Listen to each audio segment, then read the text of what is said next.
welcome to the Crafty Mini, and this is going to be a little sort of mini series before we get into the cool stuff. And I'm just going to be looking at miniature painting as a hobby, how someone gets into it who has no experience and has never done it before.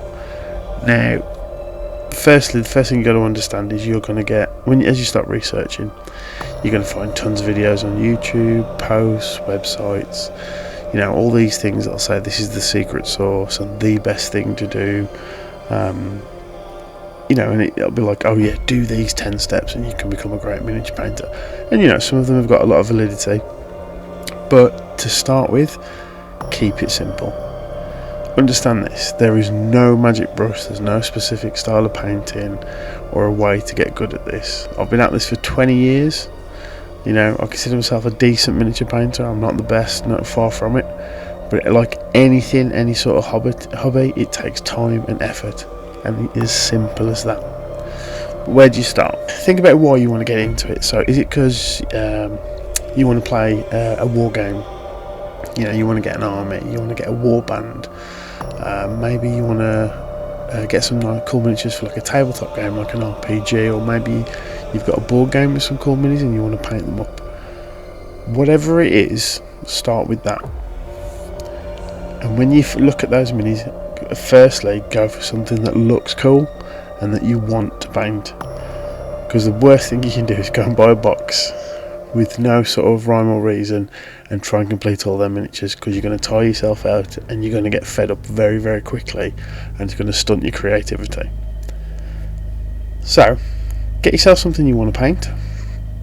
So you've got your miniatures, get yourself some paints. Now there's a ton of starter sets out there with lots of pros and cons, and reviews on those products are definitely worth watching. There's some good ones out there. Miniac and Ninja give some really good opinions on those. For me personally, Vallejo has been the go-to for years. I used to use Army paints and I really like them. I've got a couple of Citadel paints because they've got some nice colours, especially their metallics.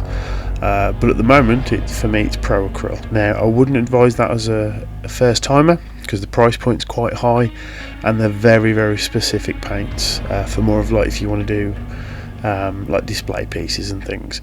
But go for whatever's in your price budget. Get a starter set. You'll usually have enough colours to do everything you need, and you can always mix them as well. And you get a brush. In terms of brushes, I just buy a cheap set from Amazon for about £5-6. Use them till they're buggered, and then I chuck them. There's, you know, the brushes themselves is a whole other microcosm of pros and cons. You're starting off, just get something cheap. Don't go and buy the best of everything, because then if you do, because you know, if you don't stick with this and you get disheartened, you've wasted a load of money. So go in with a cheap price point, and go and look at this as something it's gonna take time and you're gonna enjoy. Right, so I'm gonna actually show you now everything step by step. So you're gonna need a set of clippers, a Stanley knife or an X-Acto blade, and then some form of glue. Now you can go for like a thin Tamiya cement is good for plastic. You can go for super glue.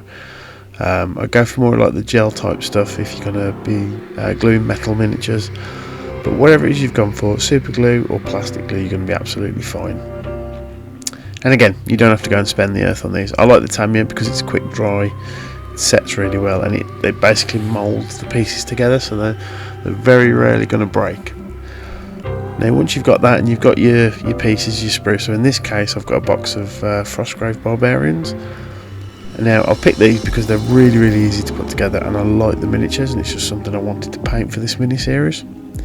So it's a case of picking a body, a head, a couple of arms, and then whatever weapons you want. And once you've figured out what you want, you just clip them off. Now depending on the kit you've got, it might be that they'll have set numbers, and so basically follow the instructions, clip off what it is you exactly need, and get it all together in a pile ready to prep before you start gluing.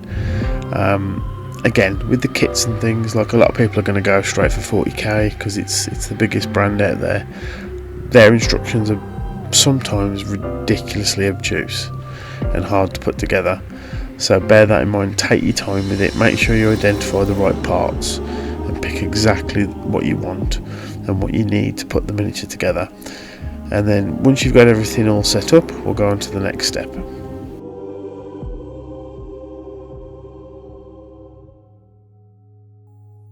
Right, so you've got all your pieces.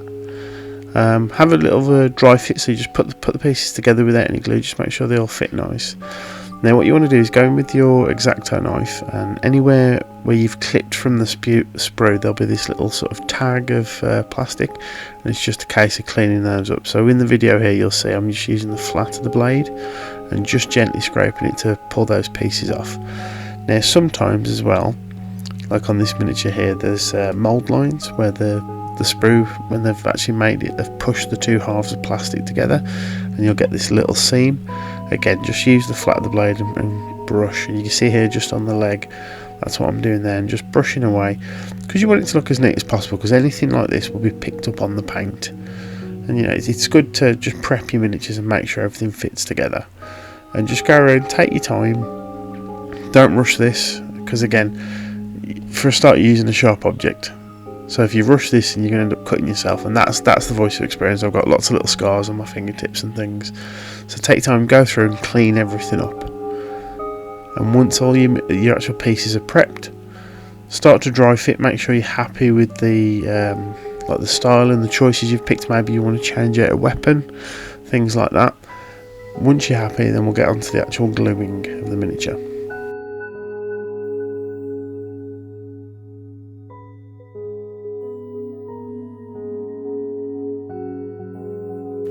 Right, so gluing. Now, as I've mentioned, so I quite like this Tamiya extra thin. It's really good for making a strong bond, especially on plastic miniatures. But again, you can use a super glue. I get this stuff pretty cheap off like Wilkinson and things. For plastics, I do recommend the Tamiya, just from personal preference. But again, you can use any type of glue. Just stay clear from like the Yoo-hoos and stuff like that. I've used them in the past and they don't work. You want to go for a super glue, or CA glue as it's sometimes called, or the Tamiya thin cement, or an equivalent. Like I know Rev will do a little bottle it's like a little blue bottle with a yellow nib and things like that. But this stuff, so you just brush on the area. So I'm going to glue this one arm first. Take the arm, push it together and just hold there for a couple of seconds, and that will bond instantly. You've got a little bit of time to move the pose if you want to change something, so it's always worth just dry fitting first. And by that, it's really simple. You just push the two pieces together, move it around till you've got a rough idea. You go, that's what I want it to look like. That's sort of, pose and things. And then when you're happy, pop a bit of the glue on, and there you go. And you'll see in here, so I struggle a bit with the shield at first, trying to get it on the right part of the arm. That's absolutely fine. Take your time with this, like with everything, because once this is all set in stone, it's there ready to paint. So make sure you get a pose that you want, and you'd be surprised what you can do with such static pieces as well. Little things like the angle of the head, where the sort of weapon arm goes, and things that you make them look like they're either sort of charging into battle or just standing there stoically. Again, have fun with this, do something that looks cool. And if you've started off with a box set, like for example these Frostgrave Barbarians, make a couple and pick your favourite, and then that's the one that you paint, and don't worry about the rest, because trust me, you'll hear stuff about we've all got a pile of shame and all this sort of crap. Everyone's got a ton of miniatures that they've bought and they've not painted. I've got loads here now in front of me as I'm recording this. It's okay. Practice with the building until you get a pose that you're happy with.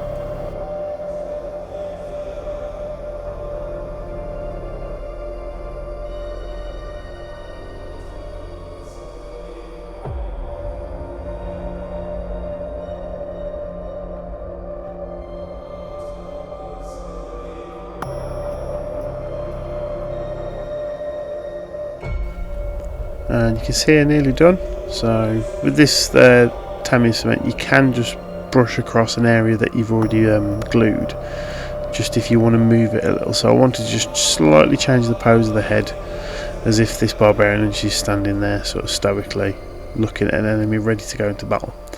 So a little bit more on the base. Now miniatures will come with various types of bases. Sometimes they'll be like a slot that you just put in with a bit of glue. Others will be like this, where the miniature stands slightly prouder of the actual base itself. Or you might want to super glue them onto like an MDF base, depending on whatever it is you want to do. So with this one, I've just glued it on. It does look a bit strange, but that's okay, because in a later video we're going to look at basing and how we can actually, you know, make this sort of punch a bit more and look a bit nicer. So once it's glued on, nice and simple, leave it to dry for a couple of minutes. If you're using the thin cement, it'll dry a lot quicker, but if it's using super glue, just make sure it's got time, because what you don't want is start brushing paint on, because you're going to get glue all over your paintbrush and absolutely wreck them. Right, so that's your first miniature completely built. Again, at this point, don't worry if there's, you know, there is still some mould lines and things on there that you can't get to. It's okay, this is your first miniature, it's not going to be perfect. And on the next episode we're going to paint it, and then from there we'll do some basing and other little things on each video, and you can see how this miniature is going to progress. But thank you all very much for watching. I hope you've enjoyed it.